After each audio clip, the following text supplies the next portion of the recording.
Okay,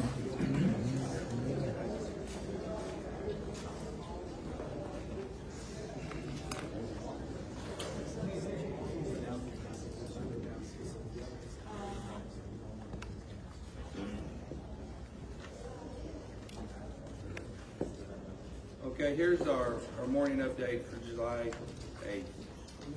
Search efforts continue throughout Kerr County. As of 8 a.m. this morning Central Time, there are 95 deceased. I'm going to kind of break down the numbers for you. On adults, there's 59, unidentified 14. Children, 36, unidentified 13. Camp Mystic currently still has missing 5 campers and 1 counselor. Officials report there are 161 missing people in Kerr County area. Community members are asked not to conduct debris management of their property until directed by law enforcement. There is also a no burn ban in Kerr County at this time until further notice. Let me give you a visual. I know probably all of y'all have been in our community capturing the aftermath of this disaster. But with that said, also take note that Kerr County is 1,100 square miles of beautiful but complex hill country. There are rural areas that may experience extended response times, areas where cell service is spotty, where the area is single-lane bridges and low water crossings. Sometimes evacuations is not the safest. Sometimes it's better to shelter in place. The hill country is not a one-size-fits-all place. First responders from emergency services throughout Kerr County promptly responded to the recent emergency as the situation unfolded. As with other significant events that are emergencies services encounter, this incident will be reviewed, you have my word. When or if necessary, if improvements need to be made, improvements will be made. What I'd like to do right now is kind of give you a breakdown. You know, I believe the latest report I had, we have 2,100 people out here at some capacity on this incident. As far as Kerr County Sheriff's Office right now, what our office is currently doing, it's an all hands on deck. Everybody we got are out here, but also we have additional 2,000 plus people helping us. But as far as our patrol division, you know, right now they're involved in answering calls. You have to remember, we still got day-to-day calls we have to handle. But they're also involved in different kinds of rescue and recovery efforts. My CID division, Criminal Investigation Division, is assisting with operations at the funeral home. They're also assisting with the identification process. My SOD division, Special Operations Division, is in searching through heavy debris with heavy equipment. They're distributing assets for the Texas Game Wardens. They're also involved in recovery operations. Also, they're working with DPS special agents on all recovery processes and with the volunteer fire departments. Our communications is overseeing the communication operation liaison with DPS also. Our emergency management, Thomas is in the EOC Center. Also with my chief, they're both in the EOC Center. At this time, I brought a couple of the guys. I was going to let Captain Jason Waldrop say a few words. Jason has been in the field, hands on deck this whole time. I haven't been able to get out of here a lot. There's a lot to manage here. He's actually witnessed several things. He's kind of going to give you a few ideas and updates on what's going on in the field, where he's been and what he's been seeing. And then we'll turn it over to Sergeant Jack Lamb. Captain Jason Waldrop.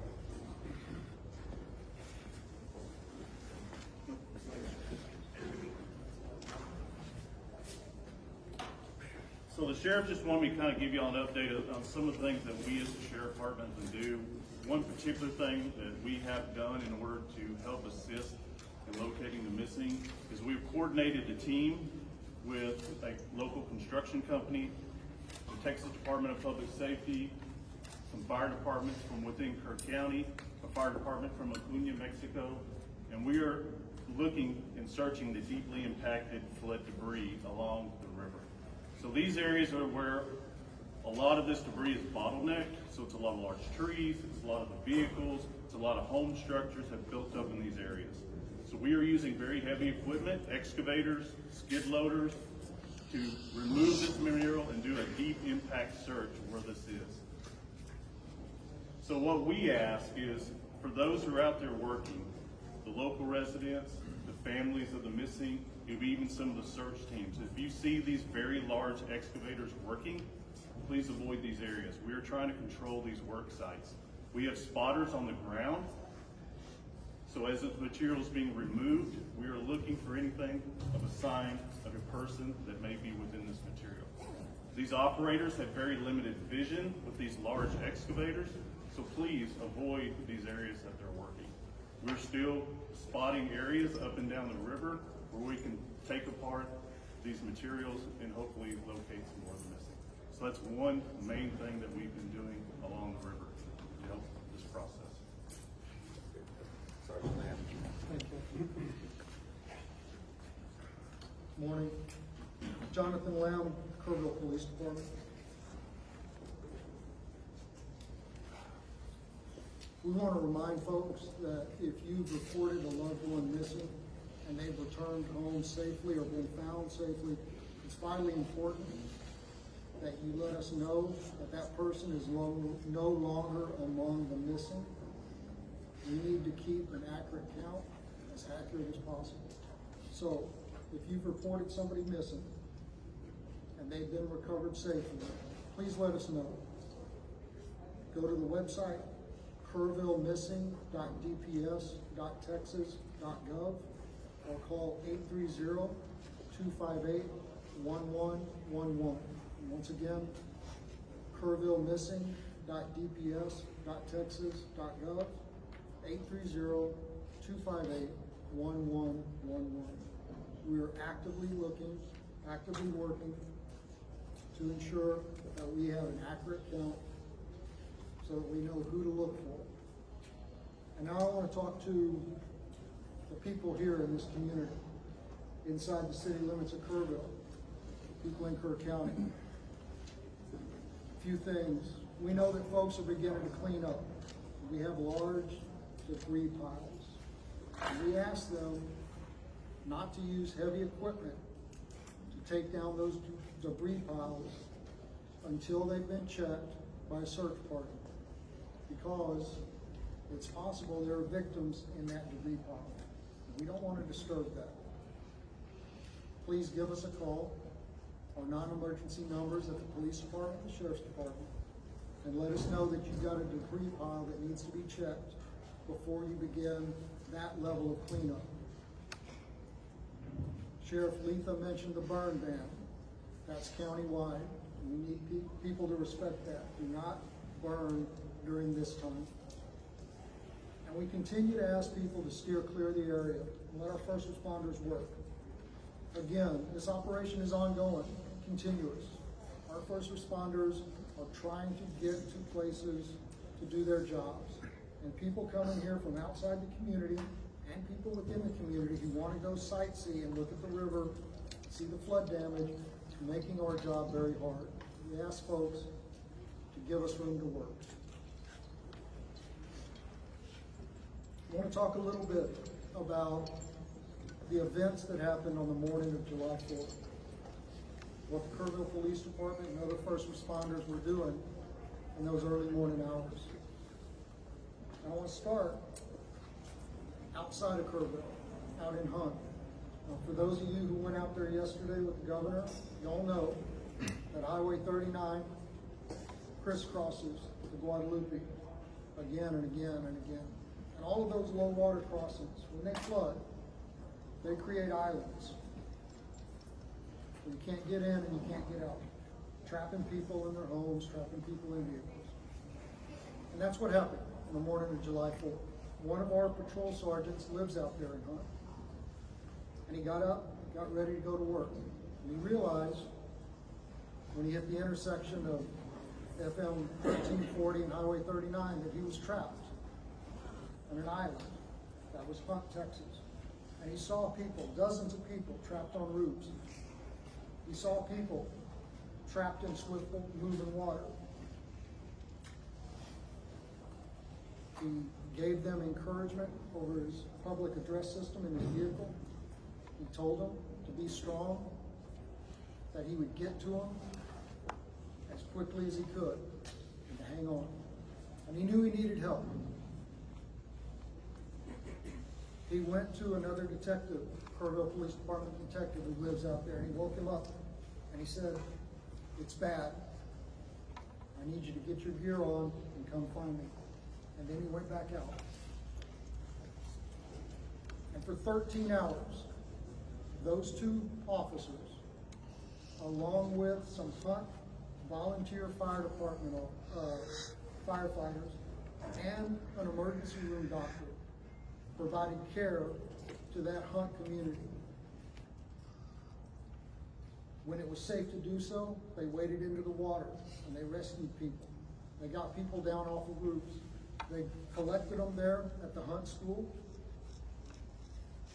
There was a young boy with a pretty severe leg injury that was given first aid treatment throughout the day. Other people came. Many of them were injured. They provided first aid. They coordinated helicopter evacuations for the most critically injured.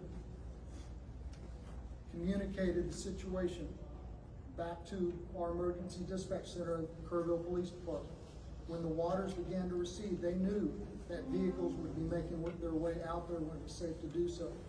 So they went back and forth, clearing out debris to clear a path for those vehicles. They saw helicopters flying back and forth, making recoveries upriver, evacuating those summer camps. And they were by themselves on that island that was Hunt, Texas, doing what they do, serving, protecting, and helping, until about 5 o'clock in the afternoon, when other emergency workers, high-profile vehicles, were able to get out there. And here in town, the early morning hours is still dark. Our officers realized that areas of town that traditionally don't flood were going to flood, and that low-lying areas close to the river were in danger. Our officers spent hours going back and forth. In that first hour, they evacuated over 100 homes and evacuated and rescued over 200 people. And to say that doesn't even come close to explaining the actions that took place. Door to door, waking people up, convincing them that yes, the floodwaters are coming and you need to leave now. They rescued people out of vehicles. They rescued people out of homes that were already flooding, pulling them out of windows. They entered water. There's a trailer park that flooded in minutes. One officer was there by himself and he realized, I need help. He sounded his siren, driving up and down those streets that were beginning to flood, calling on his PA system for folks to wake up and evacuate. And then 2 other officers joined him through first thigh deep, then waist deep, then chest deep water as they went from RVs and trailers and rescued people, carrying them to safety through the water. Out on old FM 689, there were 2 people trapped in the water, clinging to a tree. 2 officers were there when the 3rd one drove up. And one of them was wrapping a 100-foot flex line garden hose around his waist to go into the water and rescue those people. And those 3 officers went into the water, and one of them held that hose and acted as an anchor while those other 2 made their way to those 2 victims, and they were able to evacuate them safely. Folks, I don't know how many lives our KPD team saved in an hour in Kerrville, but I know that this tragedy, as horrific as it is, could have been so much worse. And finally, I want to tell you about a member of our KPD team.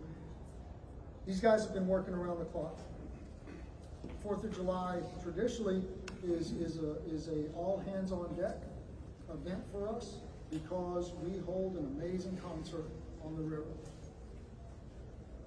On July 4th, it was an all hands on deck event for a very different reason. But our officers have been working without time off, without any downtime. 16, 18, 20-hour shifts, without complaint. Yesterday was the first day we were able to give a couple of them some downtime. So we sent an officer home to rest. But rather than taking a day off, a much well-deserved day off, he got up and he put on his gear and he volunteered to go out on foot with a ground search party. And he spent his day up and down the Guadalupe River, going over, under, around trees, searching for victims to try and reunite the missing with their families.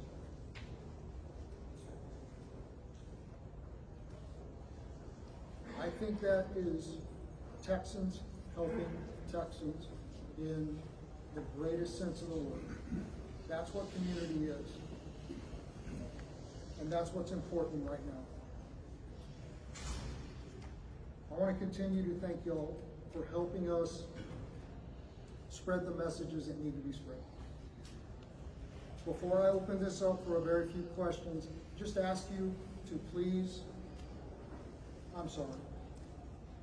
just ask you to please say your name and who you're with before we do that.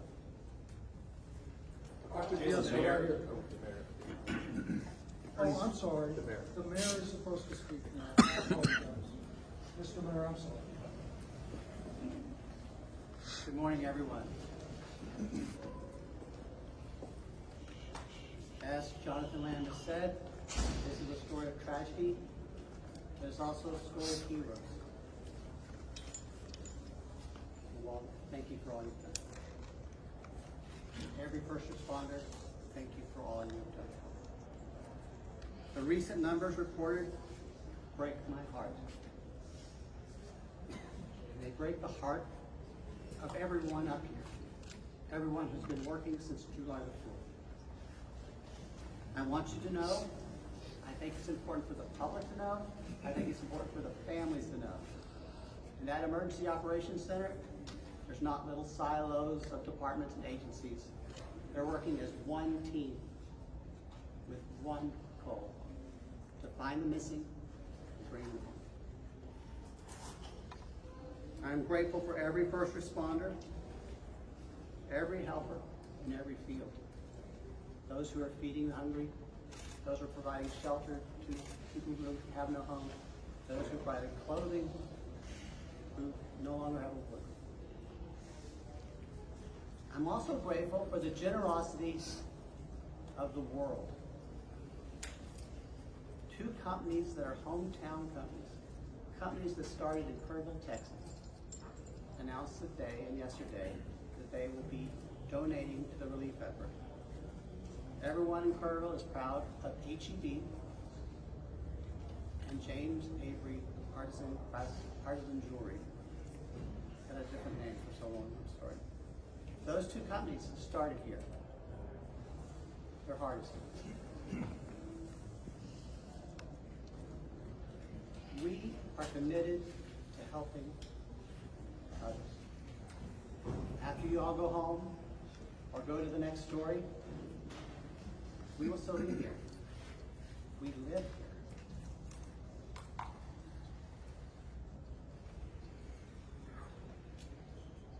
We've lost friends. Yeah.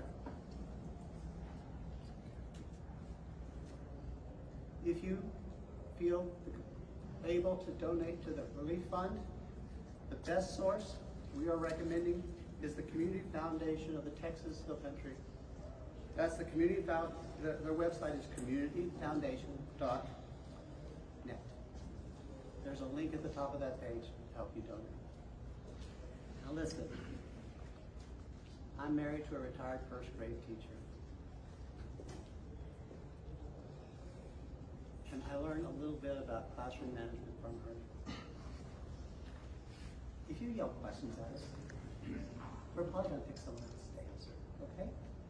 If you feel the need to yell your questions, I will feel the need to not answer your question. first grade, they raise their hands. That might be a good start. Yesterday was a disaster, and I was embarrassed. Our town was embarrassed. Our viewers were embarrassed. And I don't want that to happen again. Now, I'm going to do something I've been told to do. I'm going to turn it back to Jonathan Lamb to start the question and answer period.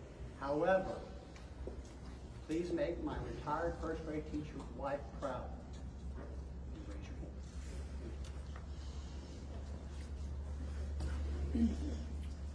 Okay, once again, just say your name, please, and who you're with, and I had already called on you, so, yes, sir. Thank you, sir. I'm Ernie Zuniga with KSAT 12 in San Antonio. Question for the sheriff. The code red alert system has come under a lot of scrutiny in recent days, and now there's reports of a timeline on Friday morning where an Ingram volunteer fire department commander asked a Kerr County Sheriff dispatcher for the code red to be issued. The dispatcher says, I can't, I have to get a supervisor's approval for that.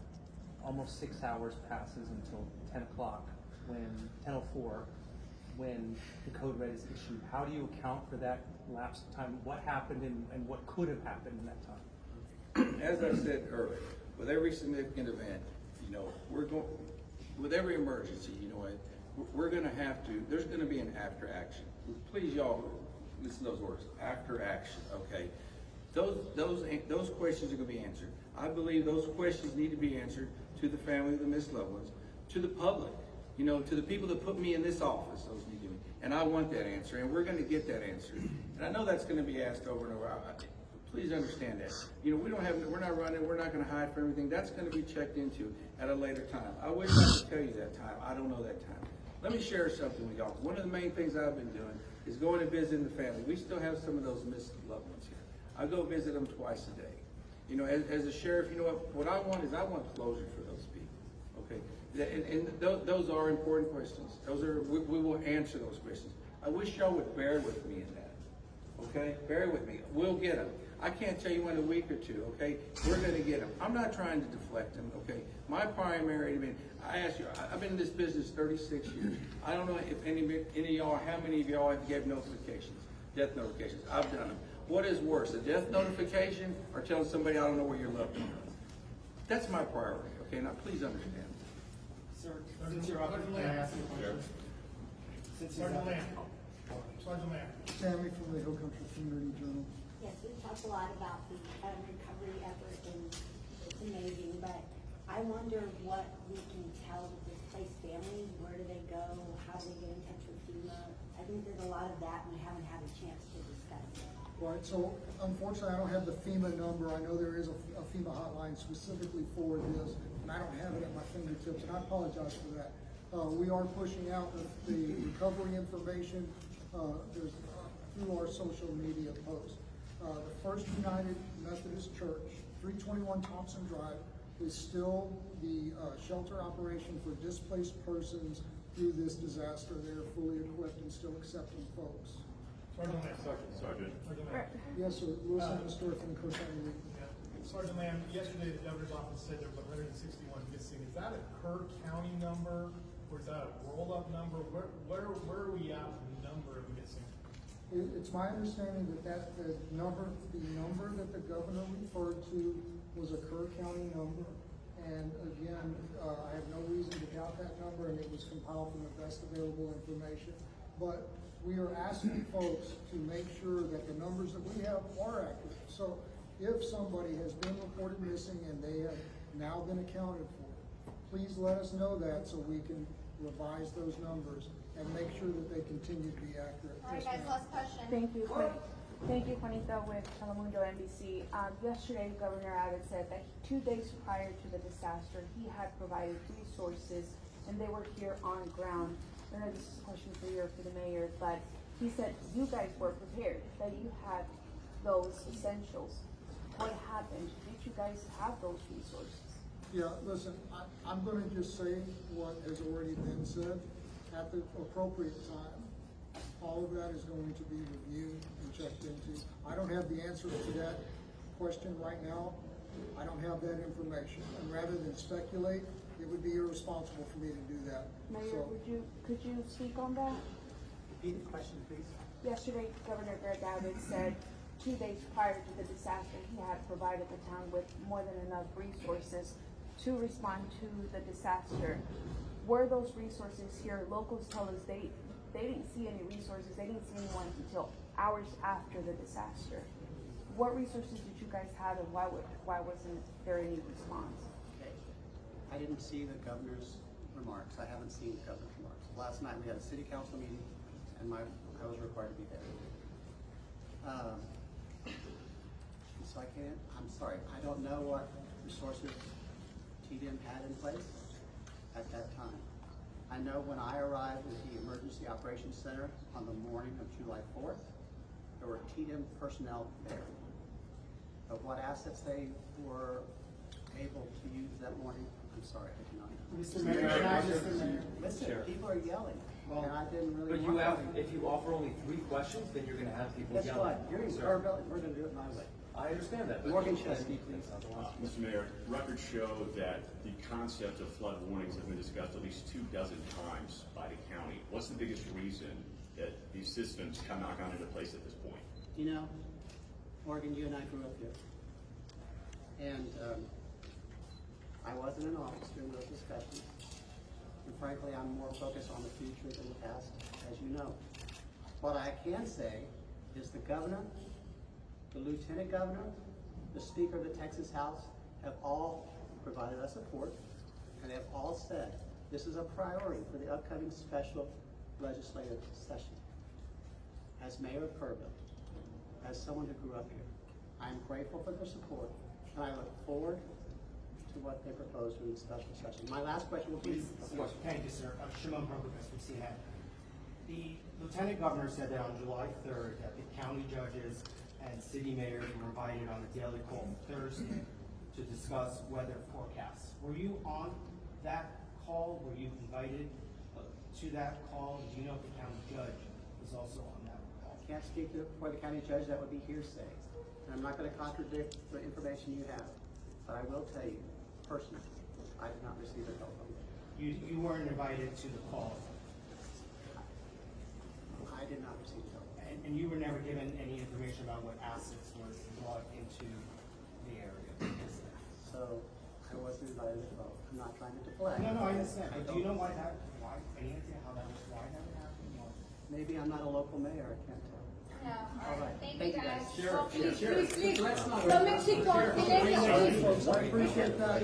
And I appreciate the forum that was shown this morning. So, as y'all are aware, gentlemen. Sheriff, you still have people counting on you. Just do me a favor, I'm not quite finished. All right, so as y'all are aware, there's not gonna be a 1,500 presser. What we are gonna do is send out an update, any updates to the email list. Once again, if you haven't gotten on our email list, that's gonna be JIC at kerrvilletx.gov. I'll give it to you again, JIC at kerrvilletx.gov. Thank y'all.